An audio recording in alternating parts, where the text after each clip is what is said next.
ഹരേ കൃഷ്ണ. എല്ലാവർക്കും ലിബിദാസ് മീഡിയയിലേക്ക് സ്വാഗതം. ഇന്നത്തെ ടോപ്പിക് ലിവിങ് ടുഗദറും കഴിഞ്ഞ് ഇനി ലിവിങ് എപ്പാർട്ട് ടുഗദർ.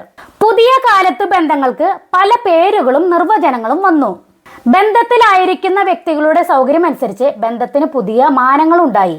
അടുത്ത കാലത്ത് അങ്ങനെ നിർവചിക്കപ്പെട്ട ബന്ധത്തെ സൂചിപ്പിക്കുന്ന ഒരുപാട് പുതിയ വാക്കുകൾ നാം കേട്ടു. ഇതിലേക്ക് പുതുതായി ചേർക്കപ്പെടുകയാണ് ലിവിങ് എപ്പാർട്ട് ടുഗദർ എന്ന വാക്കും.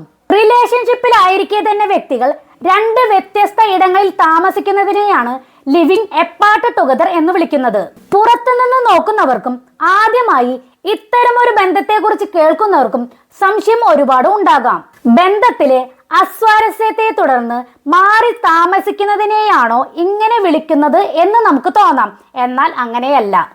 വ്യക്തിത്വം നിലനിർത്തിക്കൊണ്ട് തന്നെ ബന്ധത്തിൽ ദൃഢത ഉറപ്പിക്കാൻ കഴിയുന്നു എന്നതാണ് ലിവിങ് എപ്പാർട്ട് ടുഗദറിന്റെ സവിശേഷതയായി റിലേഷൻഷിപ്പ് എക്സ്പേർട്ട് രുചിയരു പറയുന്നത്.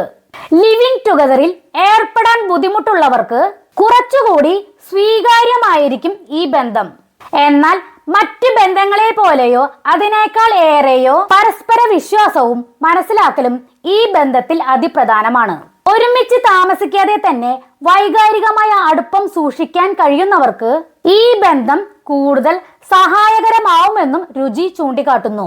ചുരുക്കി പറഞ്ഞാൽ ബന്ധത്തിലായിരിക്കുന്ന രണ്ടുപേർ വ്യത്യസ്ത ഇടങ്ങളിൽ താമസിക്കുന്നു എന്നതാണ് ലിവിങ് എപ്പാർട്ട് ടുഗദർ എന്നതിന്റെ നിർവചനം.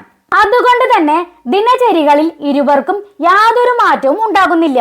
പേഴ്സണൽ സ്പേസിൽ ആരെങ്കിലും ഒരാൾ കടന്നു കയറുന്നു എന്ന തോന്നലുണ്ടാവില്ല. മറ്റൊരാൾ ജീവിതത്തിലേക്ക് വന്നതുകൊണ്ട് ഭൗതികമായ കടന്നുകയറ്റങ്ങൾ ഒന്നും തന്നെ ഉണ്ടാവുകയില്ല. നേരിട്ട് കാണുമ്പോഴുള്ള വഴക്കുകളും സംഘർഷങ്ങളും ഒഴിവാക്കി എപ്പോഴും അടുപ്പം നിലനിർത്താനും ഈ ബന്ധം സഹായിക്കുന്നുവെന്നും ഇതിനെ അനുകൂലിക്കുന്നവർ പറയുന്നു. അപ്പൊ എന്താണ് ലിവിങ് എപ്പാർട്ട് ടുഗദർ, നിങ്ങളിന്ന് മനസ്സിലാക്കി കഴിഞ്ഞു എന്ന് വിചാരിക്കുന്നു. അപ്പോൾ ഇഷ്ടമായോ എന്ന് ചോദിക്കണില്ല, കാരണം നിങ്ങൾ എല്ലാവരും കേട്ടിട്ട് അതിശയിക്കുന്നുണ്ടാവും മിക്കവരും. അപ്പോൾ ഇത് ഒരു അറിവിലേക്ക് മാത്രമാണ് ഞാൻ ഈ വീഡിയോ ചെയ്തത്. അപ്പോൾ ഇന്നത്തെ വിഷയം ഇവിടെ അവസാനിപ്പിക്കുകയാണ്. അപ്പോൾ അടുത്ത ടോപ്പിക്കുമായി വരുന്നവരേക്കും ബായ്.